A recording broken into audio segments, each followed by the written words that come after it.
Welcome back to Celebrity Radio. It's Alex Belfield talking to the biggest stars and some of my favourite people. And Roy Chubby Brown is always one of my favourite guests. How are you?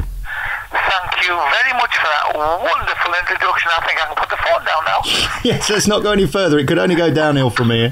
I'll always have a job, and you always make sure I have a job. Well, the thing is, you see, I mean, we just pick up the phone and I find that you've just come back from Tesco's, getting ready for Christmas. You got your turkey and your cranberry sauce and a bit of stuffing.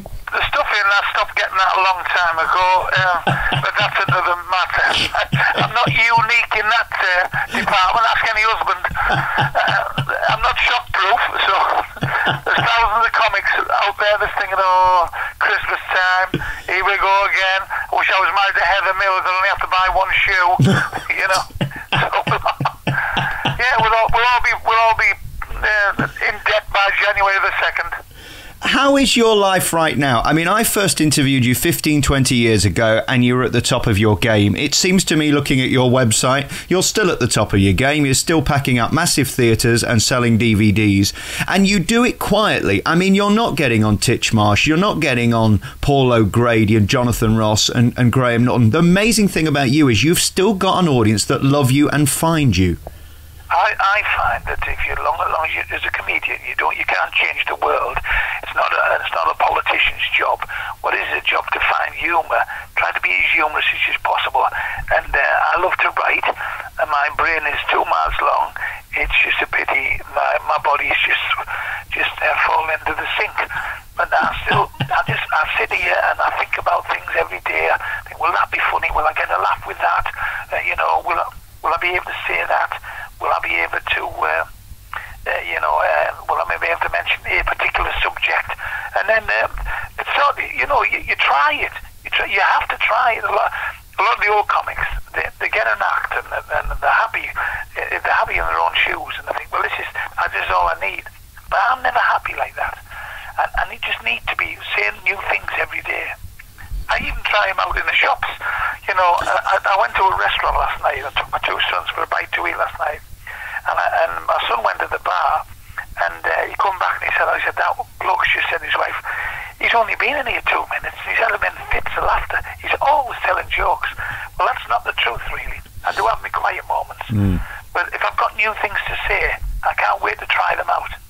Every day there's something, isn't there? I mean, yesterday I saw the story that the government are now going to bribe new mothers with £250 worth of vouchers to breastfeed. That opens up that's the government. I want the women to get the breasts out. That's all that's about. Isn't it?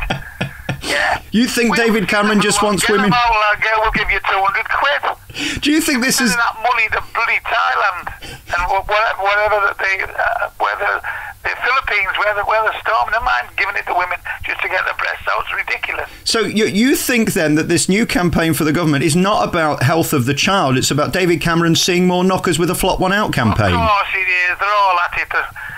Behind when that door's locked at number 10 and them curtains closed, we don't know what the hell is going on, do we? It does seem to me, and going back to something you said, there is a double standard in our society at the moment. I just spent 2 of the most miserable years of my life at the BBC, where you can't say anything.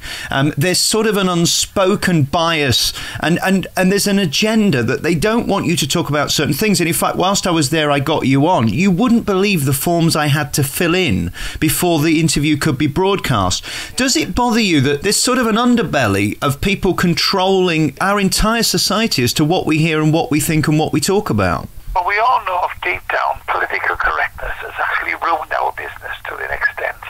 Well, that's why I'm popular, because I'm a voice for the people. The lorry drivers and the laggers and the pipe fitters and the electricians who come to see me, they're not bothered about what I say. And I know sometimes you say, well, it's how you say it, it's the way you put it across. But it's a joke. I'm not asking you to come and see me. And then if I mention something, you go out and do it. I'm supposed to relieve you from all your pains and anxieties, and you forget your mortgage and your bill and your tax bill. You come and you laugh at me. I stand on stage for the first 20 minutes, demoralising myself. So I think after 20 minutes, I'm allowed to say anything about anybody. I mean, without being over the top, we in this country, we're the most polite politest country in the world. You know, the Spanish, they haven't changed their language, have they? And if you look in the dictionary, what's Spanish for black? Just have a look, see what it says. We call it black, see what they call it. When you go to Italy and you ask for it, have a look in the dictionary again. Chinese, see what they call it. We'd never get away with that here. But they're not worried about political correctness. Let's just get on with it. It's stupid, really. You know, when you created this character, Roy Chubby Brown, because, I mean, I know you as Royston Vasey, the man behind Roy Chubby Brown. Was there a specific point when you thought, I'm not going to be Ken Dodd with funny hair and cute lines, or Bob Monkhouse with a smart suit, or Les Dawson sort of having a go at the mother-in-law? Did you specifically set out to make a point? Because it's a bit like Jim Davidson, not that I'm comparing you, because I think you're very different, but you're both very political, but you say your stuff in a very different way, but you are making legitimate points a lot of the time. Well, that's up to the audience. The audience decide exactly how they take it. I mean, I started off, don't forget, as a clean comedian, and I was getting sent to men only and stag nights and hen nights and private functions, and they were saying to me, you're funny, son, but you're going to have to smut it up a bit. I said, oh, right. So, and then the highest compliment I was ever paid was by Les Dawson. I was stood at the bar with him at the Viking Hotel in Blackpool one night, and he said, you know, I've seen you several times, Roy, and I'll be honest with you, you could be one of this country's biggest stars if you'd stop effing and jeffing. I said, well, I've left this a bit too late now. You know, I mean, so that was a compliment I'll never forget. I guess at this point you'd be cheating your audience if you stopped doing that, because they sort of expect it. 44 years, I couldn't, could I? Right. They'd say, what's he trying to prove here? Yeah. What amazes me about you, and I've said this to you before and I stand by it, I think you're one of the cleverest comedians in the world. You never stop writing. You never stop adding into the show. Most years you have to. If you're going to do your job right, you have to do it. Not every comedian out there does that, though, do they? No, there'll be a lot of them at the bar now, stood in the local pub. There'll be a lot of them on the golf course. There'll be a lot of them at the swimming baths, sitting in the jacuzzi, looking at the women. But not me. I'm here at my desk and I'm looking for things that's in the paper.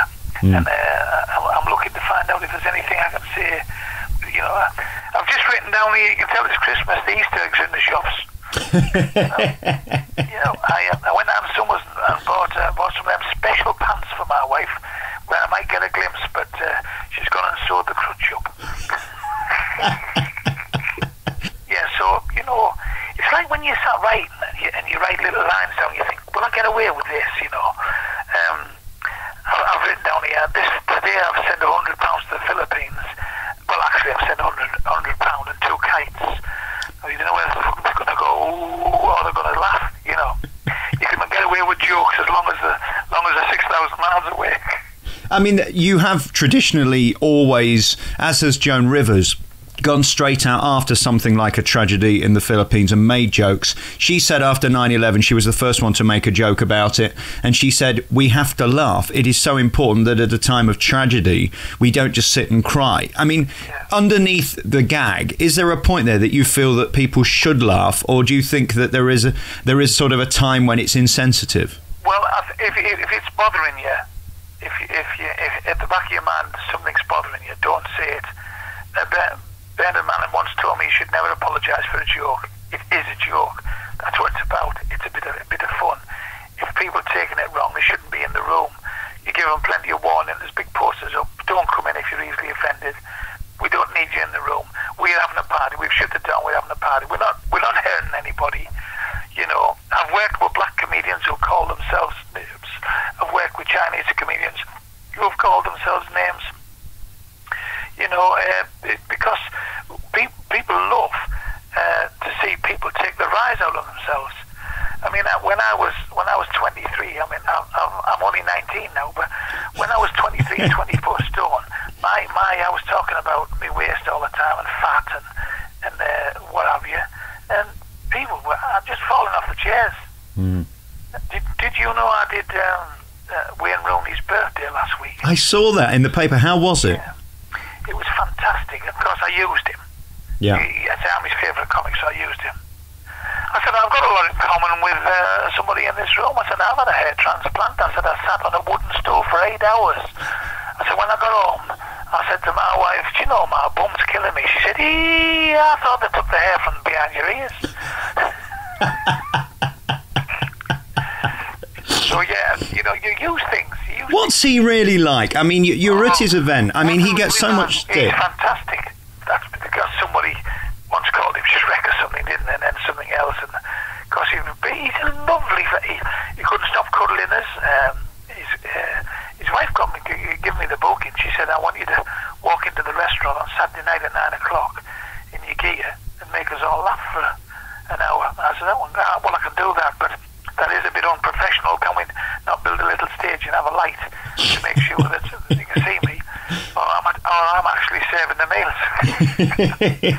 I got changed in a broom cupboard out the back. I came up the back fire escape. Yeah. Got changed in a broom cupboard. And when my tour manager, Richie, come back, he fell about laughing. I was getting a wash in the toilet. I pressed the toilet and there's a water come down. I was washing my face. He said, what are you doing? I said, well, there's no sink. The glamour of it, eh? Yeah. He said, he's like going back 40 years in it. I mean, for you, getting a booking like that, is it some form of affirmation? Yeah, it's a feather in your cap, isn't it? There's about 9,000 comics in this country would love to have been able to talk to you now and say, I did Wayne Rooney's birthday the other night. Of course, you'll get people coming on the Facebook calling me a traitor because it wasn't Liverpool's or it wasn't Newcastle's or whatever. And at that gig, did anything go? I mean, were there limits? Did you have to back off a bit, or were you? When I was on there, it was only a very small room. And when I walked on, I said, you know, I thought Old Trafford was a lot bigger than this. I said, I just read Fergie's book, and they all went, ooh. I said, he was a bit of a swine, that Prince Andrew, wasn't he? And then they all started laughing again, you know. Yeah. It must be a great thrill. And for you now, what gets you out of bed? I mean, we've got to mention it. We're going to get to it in a moment. The new DVD, Who Ate All the Pies? You're still out there selling out theatres and making DVDs. What is your inspiration to get out of bed in the morning and do another gig? Because let's face it, you've made millions in this business. I think it's just to make sure I can stand up and one leg's in front of the other. In this day and age, I look in the mirror and think, I'm going to have a facelift. I love life. And, I mean, there's millions of people who are in pain all the time, and you know, they're not. You know, I've got my sister's brother has got MS, and he's had it for 12 years. And he's got nothing to look forward to, and we do our best. And you know, you've got to think of the people who are worse off. I know it's an old cliche, and people say, "Oh, they all say that." There's a lot of people worse off than you, and you just got to do your best. If you go on the Facebook now, you'll see me with a lad who's in a wheelchair, and he comes to see me all the time. He was to see me 80 times, you know, and he still laughs his head off, you know. Mm.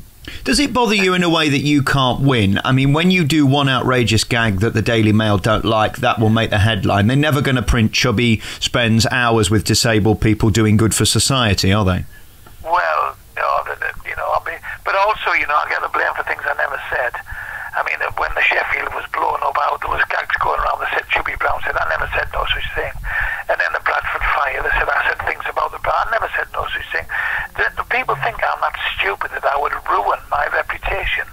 I mean, I talk about sex, drugs and rock and roll. I don't talk about other things that, I talk about the people who've done wrong. Your Jimmy Savile and your Michael Jackson, who's been found guilty in his Stuart Halls. I talk about that. I don't talk about things who've been innocent and not to prove guilty. And I certainly don't talk about disasters unless it's